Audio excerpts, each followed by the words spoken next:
9장 7절에서부터 15절 말씀입니다. 구약성경 376페이지 사사기 9장 7절에서부터 15절 말씀 우리 한 절씩 교독하도록 하겠습니다. 사람들이 요담에게 그 일을 알림해 요담이 그리심 산 꼭대기로 가서 서서 그의 목소리를 높여 그들에게 외쳐 이르되 세겜 사람들아 내 말을 들으라. 그리하여야 하나님이 너희의 말을 들으시리라.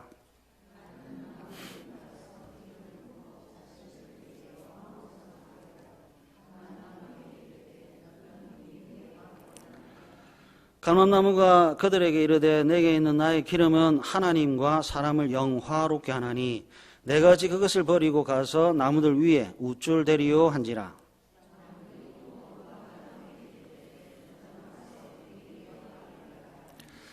무화과 나무가 그들에게 이르되 나의 단 것과 나의 아름다운 열매를 내가 어찌 버리고 가서 나무들 위에 우쭐대리요 한지라.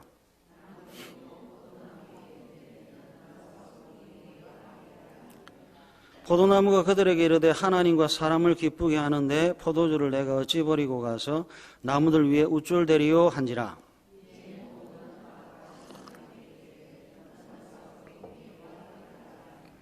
가시나무가 나무들에게 이르되 만일 너희가 참으로 내게 기름을 부어 너희 위에 왕으로 삼겠거든 와서 내 그늘에 피하라.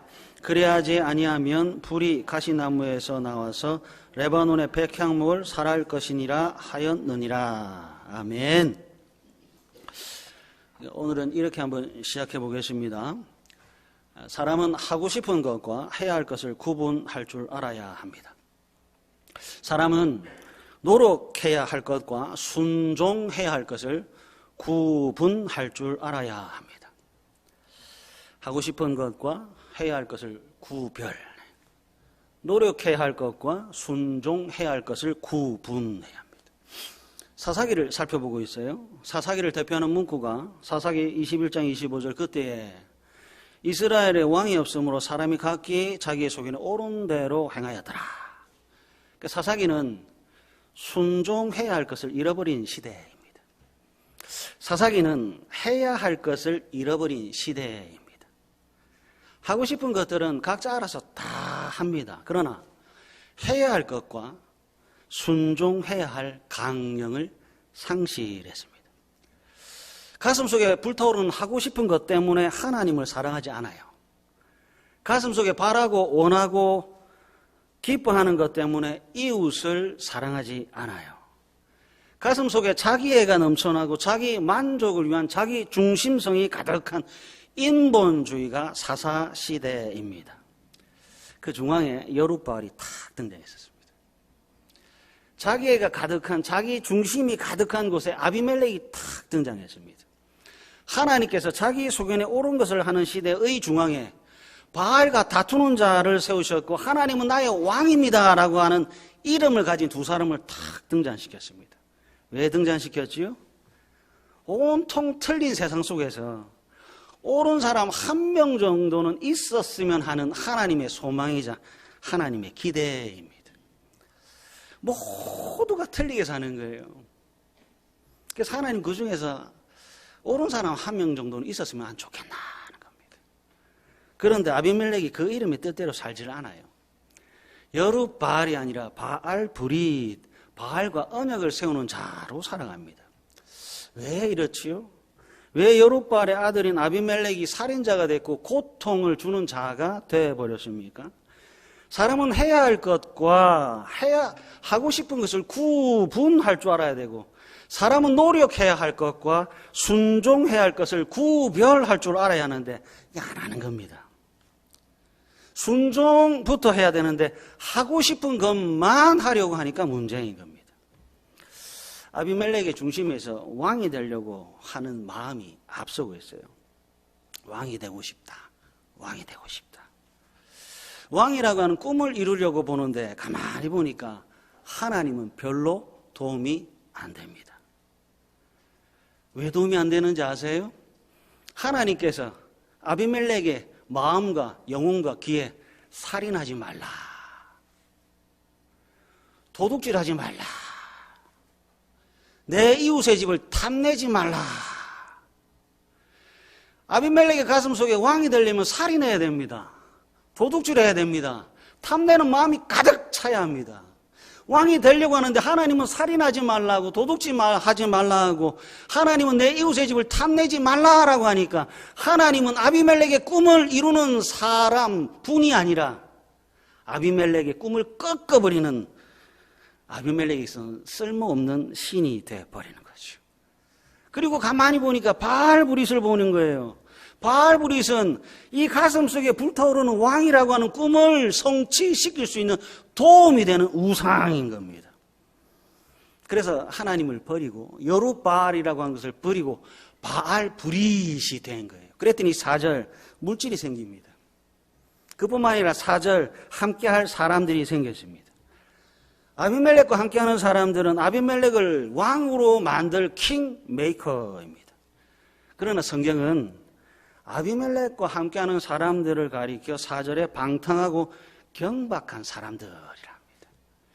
여러분, 사람들의 관점이 아닙니다. 하나님의 관점입니다.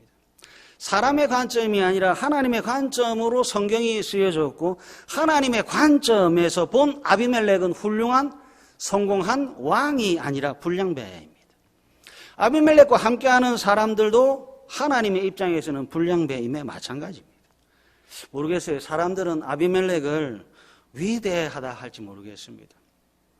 어떻게 70명의 아들 중에서, 그것도 적자가 아니라 서자 출신 중에서, 태어날 때부터 존경받는 자가 아니라 서자라고 저 귀퉁이에 떨어져 있던 사람이 왕이 됐다 하니까 사람들은 훌륭하다, 자수성가했다 박수 칠 줄은 모르겠습니다.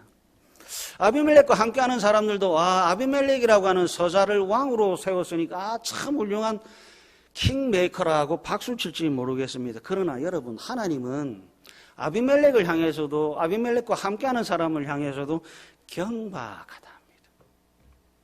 하나님은 참 훌륭하다, 너의 꿈이 아름답다 하시는 것이 아니라 아비멜렉을 향해서도 마찬가지고 아비멜렉을 함께하는 사람들도 마찬가지고 너희들 참 방탕하다. 왜 그렇지요? 태어난 대로 살지 않아서 그렇습니다. 아비멜렉이 태어날 때는 여룻바알의 아들로 태어났습니다. 아비멜렉이 태어날 때는 아비멜렉으로 태어났습니다. 아비멜렉이 태어날 때는 성도로 태어났고, 아비멜렉이 태어날 때는 교회의 회원으로 태어났습니다. 그런데 태어났는데 태어난 대로 살지 않아요. 여러분, 태어났다는 것은 나의 노력의 결과가 아닙니다. 태어났다라고 하는 것은 은혜의 산물입니다. 탄생은 나의 노력의 결과물이 아니라 출생의 비밀은 언제나 하늘에 있습니다. 그래서 성도는 땅에 속한 자가 아니라 하늘의 비밀을 품고 살아가는 하늘 시민권자입니다. 모든 생명들은 은혜로 태어났기에 은혜로만 살아야 합니다. 힘들죠? 그래서 죽지 못해 산다고들 합니다. 그 말 하지 마십시오. 우리는 죽지 못해 살아가는 존재가 아니라 잘 살아야 하는 존재입니다. 힘들고 고통스럽다고 해서 우리 인생이 틀린 것 아닙니다. 여러분들의 실력이 모자라서도 아닙니다.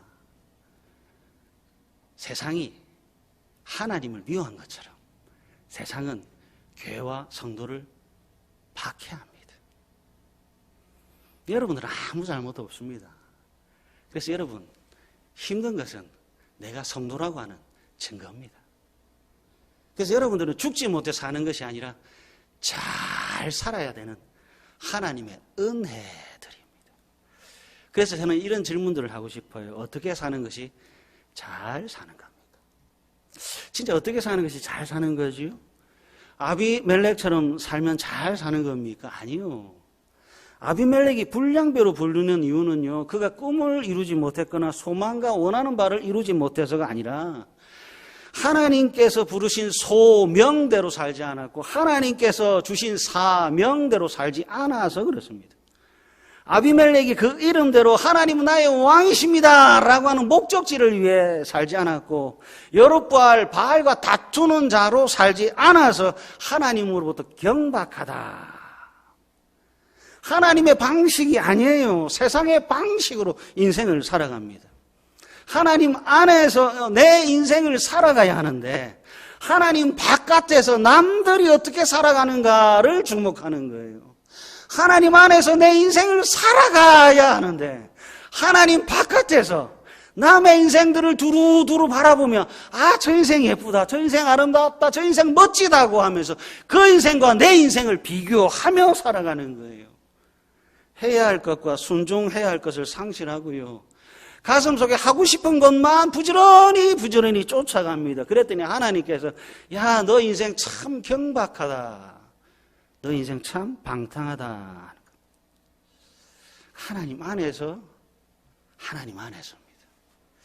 제가 궁금한 건요, 이스라엘이라고 하는 공동체 교회가 언제부터 이렇게 경박해지고 언제부터 이렇게 방탕하게 됐느냐 하는 겁니다. 이스라엘이라고 하는 교회 공동체, 이스라엘이라고 하는 성도가 언제부터 하나님을 떠나 있는 꿈을 꾸기 시작했고 하나님이 없는 비전을 말하기 시작했느냐 하는 겁니다. 꿈을 꾸십시오, 비전을 품으십시오 했는데, 하나님은 사사기 9장뿐만 아니라 사사기 전체를 통해서 외치는 것이, 왜 너희는 이렇게 경박하고 왜 이렇게 너희는 방탕하느냐고 하나님께서 외치고 있는 거예요. 도대체 이스라엘의 타락이 언제부터 시작됐지요? 어떤 시대를 살았기에 이스라엘 백성들은 타락하며 방탕하며 경박하게 됐느냐 하는 겁니다. 사사기 3장으로 한번 가보겠습니다. 이스라엘 백성들이 언제 타락하고 이스라엘 백성들이 언제 병들기 시작했는지를 한번 살펴볼 거예요. 사사기 3장 11절과 12절 한번 보십시오. 사사기 3장 11절 12절 우리 다 같이 한번 읽겠습니다. 시작. 그 땅이 평온한 지 40년에 그나스의 아들 온넬이 죽었더라. 이스라엘 자손이 또 여호와의 목전에 악을 행하니라. 이스라엘 자손이 여호와 목전에 악을 행함으로 여호와께서 모압 왕 에글론을 강성하게 하사 그들을 대적하게 하시매. 말씀을 또 하나 찾아볼게요. 사사기 3장 30절과 4장 1절입니다. 사사기 3장 30절 다 같이 읽습니다. 시작. 그날에 모압이 이스라엘 수하에 굴복하매 그 땅이 80년 동안 평온하였더라. 4장 1절 읽습니다. 4장 1절 시작. 에웃이 죽으니 이스라엘 자손이 또 여호와의 목전에 악을 행하매. 여러분 잘 보세요. 이스라엘 백성들이 언제 여호와의 목전에 악을 행하는지 찾으셨나요? 아플 때입니까? 약할 때입니까? 약탈당할 때입니까? 부르짖을 때입니까? 언제 이 사람들이 악하기 시작해졌죠? 참 희한합니다. 또 계속해서 말씀 찾아볼게요. 사사기 5장 31절 한번 보십시오. 사사기 5장 31절 다 같이 한번 읽어보겠습니다. 시작. 여호와여, 주의 원수들은 다 이와 같이 망하게 하시고 주를 사랑하는 자들은 해가 힘있게 도둠 같게 하시옵소서 하니라. 그 땅이 40년 동안 평온하였더라. 6장 1절 읽습니다. 6장 1절 시작. 이스라엘 자손이 또 여호와의 목전에 악을 행하였으므로 여호와께서 7년 동안 그들을 미디안의 손에 넘겨주시니. 지금 보시면 3장부터 5장에 올 때까지 동일한 패턴이 있지요. 동일한 내용이 반복되고 있습니다. 그리고 이제 사사기 8장 28절 한번 보십시오. 사사기 8장 28절. 사사기 8장 28절 우리 다 같이 읽습니다. 시작. 미디안이 이스라엘 자손 앞에 복종하여 다시는 그 머리를 들지 못하였으므로 기드온이 사는 40년 동안 그 땅이 평온하였더라. 평온하였더라. 그 다음 이어지는 내용이 사사기 9장입니다. 이스라엘 백성들이 언제 악하게 되고 이스라엘이라고 하는 교회 공동체가 언제 타락해져 갑니까? 사사기 3장부터 지금 8장, 9장까지 살펴보니까 정말 신기할 때도 평온할 때입니다. 40년 동안, 80년 동안 평온할 때 또 이스라엘 백성들이 여호와의 목전에 악을 행합니다. 대적들로부터 고통받을 때, 대적들로부터 학대를 받고 아프고 곧 아플 때는 참 희한하게도 온 교회가 모여라 하지 않아도 모여서 기도하는데, 참 희한하게도 평온할 때는, 대적이 없을 때는, 고통이 없을 때는, 학대가 없을 때는 기도하는 사람이 아니라 죄와 악과 범죄가 만연합니다. 이스라엘 백성들에게 평온이라고 하는 것은요, 신앙이라고 하는 것의 성장과 성숙의 시간이 아니라 범죄가 태어나고 범죄가 자라는 시간입니다. 알곡과 열매는 한낮의 더위와 태풍을 견뎌야 잘 자라고 익어가는데, 어찌된 영문이지 죄라고 하는 것과 악이라고 하는 놈은 평화로울 때 태어나고 한가로울 때 태어나고 풍성할 때 태어나고 여유로울 때 태어나고 자랍니다. 여러분 가슴 속에 있고 제 가슴 속에 있는 믿음은 환난과 고난을 통해서 순결해지고 굳건하게 자라게 되는데, 정말 이상하게도 죄라고 하는 것과 악이라고 하는 것은 모든 것이 풍요로울 때, 모든 것이 여유로울 때 태어나고 자랍니다. 경박과 방탕은 괴로울 때 태어난 것이 아니라 태평성대에 태어난 괴물입니다. 여러분들도 마찬가지고 저도 마찬가지고 사사기에 있는 모든 성도들과 교회도 마찬가지고, 그들이나 저나 여러분들이나 원하고 바라는 것은 평화와 평강과 평온입니다. 하나님 주십시오. 그래서 하나님께서 주십니다. 그런데 그 평온의 시절에 각자의 소견에 옳은 것을 하다가 거룩이라고 하는 것을 상실하고 하나님의 말씀을 상실하고 가슴 속에 뻗쳐나가야 될 순종을 상실합니다. 평온이라고 하는 시기에 교회와 성도가 하나님의 가치를 상실하고 하나님은 교회와 성도를 향해 그 어떤 간섭도 하지 않습니다. 그래서 사사기를 통해서 보십시오. 좋습니까? 하는 거예요. 하나님의 가치를 상실합니다. 평안하다, 평안하다, 평안하다. 기도합시다. 아니요, 낚시하러 가야 됩니다. 예배합시다. 아니요, 결혼식 가야 됩니다. 신방 갑시다. 아니요, 백화점 가야 합니다. 너도 나도 평화를 누리고 있고 너도 나도 여유를 가지고 있습니다. 기도 안 합니다. 예배 안 드립니다. 하나님도 그런 성도와 교회를 더 이상 간섭하지 않습니다. 그래서 좋습니까? 사사기를 살피고 묵상하던 목사님이 이런 말씀을 하시더군요. 하나님이 우리에게 주시는 가장 큰 벌은 무관심이다. 하나님이 우리에게 주시는 가장 큰 벌은 무관심이래요.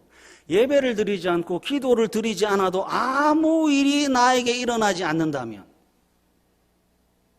예배를 드리지 않고 기도를 하지 않았음에도 불구하고 나 인생이 승승장구하고 잘 먹고 잘 산다면 그것은 축복이 아니라 하나님의 심판입니다. 아무도 공감 안 하시는군요. 하나님 우리에게 주시는 가장 큰 벌은 무관심이래요. 예배드리지 않고 기도하지 않았는데 아무 일도 일어나지 않지요. 예배드리지 않고 기도를 하지 않았음에도 불구하고 내 딸이 승승장구하고 내 아들이 잘 먹고 잘 산다면 여러분 그거 축복 아니라 하나님의 저주입니다. 그러니까 사사기 9장은 하나님의 징계 현장이지요. 하나님께서 성도를 간섭하지 않습니다. 하나님께서 교회에 간섭하지 않습니다. 하나님이 성도를 주관하지 않고 하나님이 교회에 간섭하지 않으니까 어떤 일이 일어나지요? 형제가 형제를 죽입니다. 죽이는데 한두 명을 죽이는 것이 아니라 70명을 죽입니다. 보세요. 하나님의 무관심입니다.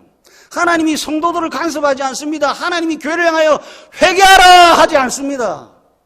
너도 나도 하고 싶은 것을 마음대로 하고 있습니다. 너도 나도 평온을 즐기고 있고 너도 나도 여유를 즐기고 있습니다. 그래서 뭐 한다고요? 기도하지 않습니다. 예배하지 않습니다. 하고 남은 힘으로 형제가 형제를 죽이고 있습니다. 하나님의 무관심은 축복이 아니라 저주입니다. 형제 70명이 죽고 겨우 목숨 부지한 사람의 이름이 하필 요담입니다. 요담의 이름의 뜻이 뭔가 봤더니 하나님은 바릅니다. 하나님은 정의롭습니다. 하나님은 의롭습니다. 70명이 죽어나가는 통에 한 사람이 구세일생으로 살아나는데 하나님께서 죽음 속에서 한 생명을 살라내셨는데 그 이름이 하나님은 정의를 베푸십니다. 하나님은 의를 행하십니다 하는 요담이 살아났습니다. 그리고 사사기 9장 7절 세겜 사람들아 내 말을 들으라고 큰 소리로 외치네요. 평온함 속에서 자기들의 인생과 영혼을 망쳐버리고 있는 교회와 성도들에게 외치고 있습니다. 말씀을 상실하고 거룩을 상실하고 순종을 상실하고 그래서 그 사람들이 자신의 소견에 옳은 대로 행하고 있는 온통 어둠을 향하여 하나님께서 요담을 통해서 외치고 계십니다. 만약 여러분들이 인생과 여러분들의 영혼을 사랑하고 존중한다면 요담이 외치고 있는 이 하나님의 외침에 귀를 기울여 보십시오. 요담이 외치는데 네 종류의 나무가 등장합니다. 첫 번째 8절 감람나무가 등장하네요. 두 번째 10절 무화과 나무가 등장하고 세 번째 12절 무화과 포도나무가 등장했고 네 번째 14절 가시나무가 등장했습니다. 나무들이 너도 나도 막 찾아와서 나무들에게 찾아가서 왕이 되어달라고 하는데 제일 먼저 감람나무에게 찾아가 왕이 되어달라고 요청했습니다. 그랬더니 사사기 9장 9절 우리 다 같이 한번 읽어볼까요? 사사기 9장 9절 다 같이 읽습니다. 시작. 감람나무가 그들에게 이르되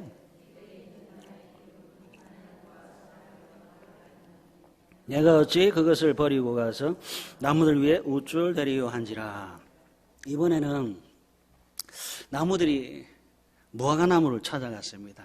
그리고 동일하게 왕이 돼 주십시오.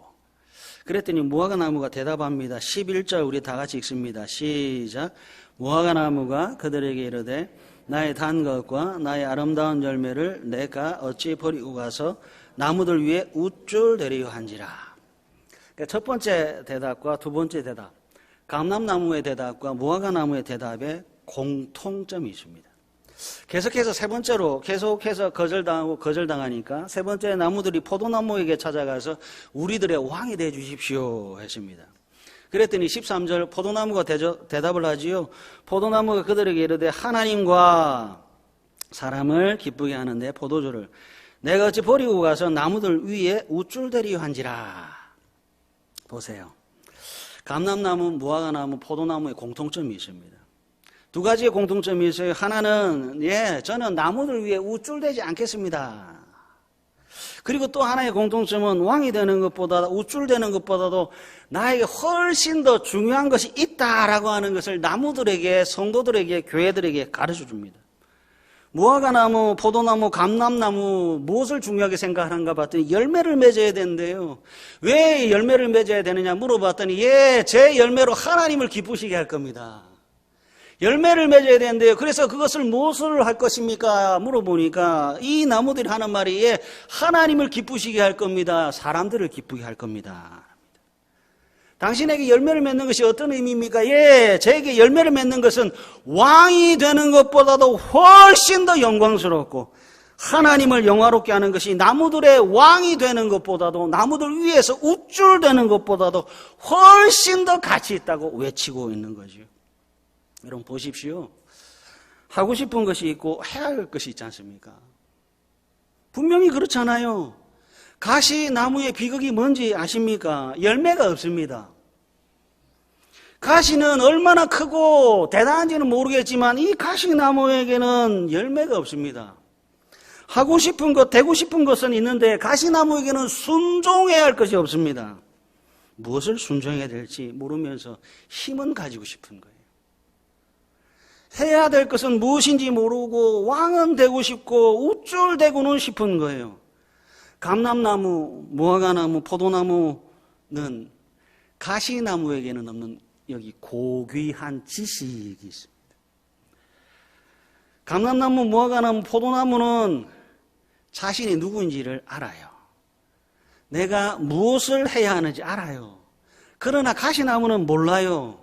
하나님을 기쁘시게, 사람을 기쁘시게 하는 것이야말로 정말 가치고 소중한 것인데, 왕이 되는 것, 우쭐대는 것, 폼 잡는 것, 멋있는 척 하는 것이 대단한 일인 것으로 착각하고 있습니다. 하나님 없이 크고 화려한 집에 사는 것이 성공인 줄 알아요. 하나님을 영화롭게 하지 않는 부유함을 행복인 줄 알아요. 여러분, 감람나무 우쭐대지 않습니다. 대신에 뭘 외치죠? 하나님과 사랑을 영화롭게 하겠습니다. 무화과나무는 왕이 되려고 하지 않아요. 대신에 나의 단 것과 나의 아름다운 열매라고 하는 것에 집중합니다. 포도나무도 왕이 되려고 하지 않아요. 다른 나무에 서려고 하지도 않아요. 우쭐대려고도 하지 않아요. 대신에 하나님과 사람을 기쁘게 하는 내 포도주에 집중하고 있어요. 여러분, 요담이라고 하는 사람, 정의를 베푸시는 하나님이라고 하는 이름을 가진 요담이 왜 이 비유를 하는지 압니까? 나는 억울합니다가 아니에요. 당신들은 지금 당신들의 가치를 잃어버렸습니다. 당신들이 누구인지 아십니까? 무엇을 해야 하는지 아십니까? 라고 하는 모르는 것의 비극을 알리기 위해서 그렇습니다. 아비멜렉이 적자가 아닌 서자로 태어났어요. 직기의 결통이 아니라 저 멀리 격가지에서 태어났어요. 그러면 여러분 막 살아도 되는지요? 이 땅에 태어난 생명 중 소중하지 않은 생명이 하나도 없습니다. 왜 그렇습니까? 그 생명 하나하나는 모두 어머니의 생명과 바꾸고 태어난 생명이고요. 그 생명은 나에게서 출발한 것이 아니라 하나님으로부터 출발했기 때문에 그렇습니다. 그런데 소중하지 않다고요? 적자면 어떻고 서자면 어떻습니까? 감람나무면 어떻고 가시나무면 어떻습니까? 불평등하게 태어났으면 막 살아도 된다는 그 법이 도대체 세상 천지에 어디에 있습니까? 적자로 태어나지 않았고 부자로 태어나지 않았고 권세가의 집에 태어나지 않았으면 이 가슴 속에 꿈을 꾸고 이 가슴 속에 되고 싶은 것들을 가득 채우고 막 살아도 되는 것 절대로 아닙니다. 꿈 타령, 비전 타령하면서 순종해야 할 것을 무시하고 사는 것이야말로 인생을 망치는 것, 영혼을 망치는 경박하고 방탕한 인생입니다. 죄송합니다. 저는 제 아들과 딸들에게 꿈꾸라고 이야기해 본 적 한 번도 없습니다. 비전 타령해 본 적도 없습니다. 성경 그 어디에도 순종하지 않는 자는 심판을 받고 말씀 따라 산 사람은 복을 받습니다. 진리는 간단합니다. 간단한 진리에 내 욕심을 갖다 붙이지 마십시오. 꿈 타령, 비전 타령하며 진짜 순종해야 될 것을 모르고 무시하고 사는 것이야말로 경박하고 방탕한 인생입니다. 자신이 누구인지 모르니까 살아야 할 이유도 잃어버린 겁니다. 말씀을 한번 찾아볼게요. 골로새서 2장으로 한번 가보겠습니다.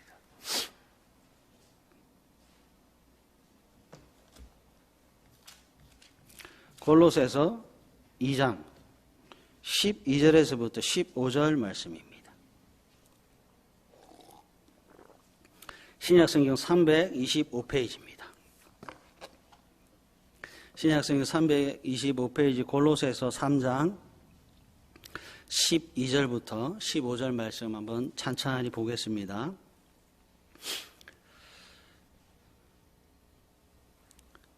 너희가 세례로 그리스도와 함께 장사되고, 여러분 믿음이라고 하는 것은 항상 죽는 사건이 있어야 합니다. 예수님을 믿었다라고 하는 것은 나는 죽었다라고 하는 것의 선포로부터 시작합니다. 너희가 세례로 그리스도와 함께 장사됐고 예 하나님 저는 죽었습니다. 그 다음 또 죽은 자들 가운데서 그를 일으키신 하나님의 역사를 믿음으로 말미암아 그 안에서 함께 일으키심을 받았느니라.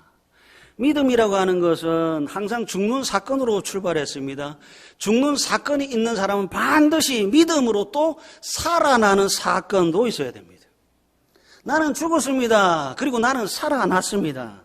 무엇에 대해서 죽고 무엇에 대해서 살아났는지요? 13절 또 범죄와 육체의 무할례로 죽었던 이 하나님 제 안에 범죄가 죽었습니다. 이 하나님 제 안에 육체의 무할례가 죽었습니다. 하나님 제 속에서 꿈틀거리던 정욕이 죽었습니다. 야망이 죽었습니다. 영혼을 망치고 인생을 망치는 불순종이 죽었습니다. 하나님 제 안에 하고 싶은 것이 아니라 해야 할 것이 무엇인지를 알게 됐습니다. 계속해서 보십시오. 또 범죄와 육체의 무할례로 죽었던 너희를 하나님이 그와 함께 살리시고 우리의 모든 죄를 사하시고 14절 15절 우리 다 같이 읽겠습니다. 시작. 우리를 거스리고 불리하게 하는 법조문으로 쓴 증서를 지우시고 제하여 버리사 십자가에 못 박으시고 통치자들과 권세들을 무력화하여 드러내어 구경거리로 삼으시고 십자가로 그들을 이기셨느니라. 아멘. 저는 예수님이 참 좋습니다. 정말 좋습니다. 여러분 예수님이 고관대작의 아들로 태어났습니까? 아니죠. 아비멜렉보다 천하게 태어나셨습니다. 아비멜렉이 가시나무라면 예수님은 왕 가시나무입니다. 목수의 아들이었고요. 처녀의 아들이었고 사생자였고 구유에 태어났습니다. 예수님께서 30살이 되고 31살, 32살, 33살이 되는데 예수님의 인생에서 신세한탄이라고 하는 네 글자가 없습니다. 왜 그렇습니까? 예수님은 세상에 속한 자가 아니라 하늘에 속한 자요. 하나님의 아들이요. 하나님의 자녀라고 하는 것을 누구보다도 예수님 자신이 잘 압니다. 예수님은 하늘에 속한 자입니다. 예수님은 하나님의 독생자입니다. 이 사실을 누구보다도 잘 압니다. 아니까 예수님은 우쭐대려고 하지 않습니다. 아니까 하나님을 영화롭게 하고 하나님을 기쁘시게 하려고 하는 열매라고 하는 것에 집중합니다. 예수님께서 이 땅에 오신 이유와 목적을 예수님이 잘 아시는 거죠. 예수님께서는 왕이 되기 위하여 발버둥 치지 않았습니다. 예수님은 우쭐대기 위해서 힘을 쓰지 않았습니다. 15절 통치자들과 권세들의 항복하는 종이 아니라 십자가라고 하는 미련함으로 그들을 이기셨습니다. 승리잖아요. 자신이 누구인지를 아니까 이기잖아요. 하고 싶은 것이 아니라 해야 할 일을 하니까 그 길이 비록 십자가이지만 이기고 또 이기지 않습니까? 사랑하는 가족 여러분, 욕할 것 하나 없습니다. 죄송하지만 우리는 모두 아비멜렉입니다. 할 수만 있다면 수단 방법 가리지 않고 왕이 되려고 발버둥 치는 우리는 모두 아비멜렉이었습니다. 우리가 꿈꾸던 것들은, 우리가 추구했던 것들은 멋부리고 우쭐대려고 했던 것이 전부입니다. 온갖 멋을 부리면서 세상이라고 하는 것과 나를 비교해가면서 가슴속에 품어했던 것들을 잃어버렸습니다. 내 눈에 보여야 할 사람이 보이지 않고 일이 보이기 시작했습니다. 사랑이 보이는 것이 아니라 금이 보이기 시작했습니다. 사람은 사랑이 아니라 수단이 되어버렸고 도구가 되어버렸습니다. 그런데 이것이 언제부터인지 멋으로 여기고 성공으로 하고 행복으로 착각을 했습니다. 그러나 성경은 이것을 불량하다, 방탕하다, 경박하다. 정체성을 잃어버린 자는 희망이 없어요. 하나님이 없으면, 십자가의 능력이 없으면 죽을 일과 죽을 일만 가득한 존재가 사람입니다. 사랑하는 가족 여러분, 좋은 것 하십시오. 좋은 것 하시는데요, 3초도 지나지 않아 후회할 것 선택하지 마시고요. 열매를 위해서, 아름다움을 위해서, 기쁨을 위해서 언제나 사사기의 반복이 아니라 십자가로 승리하시는 하나님의 자녀로 전진해 나가시는 복되고 복된 다대교회 가족들 되시기를 간절히 바랍니다. 우리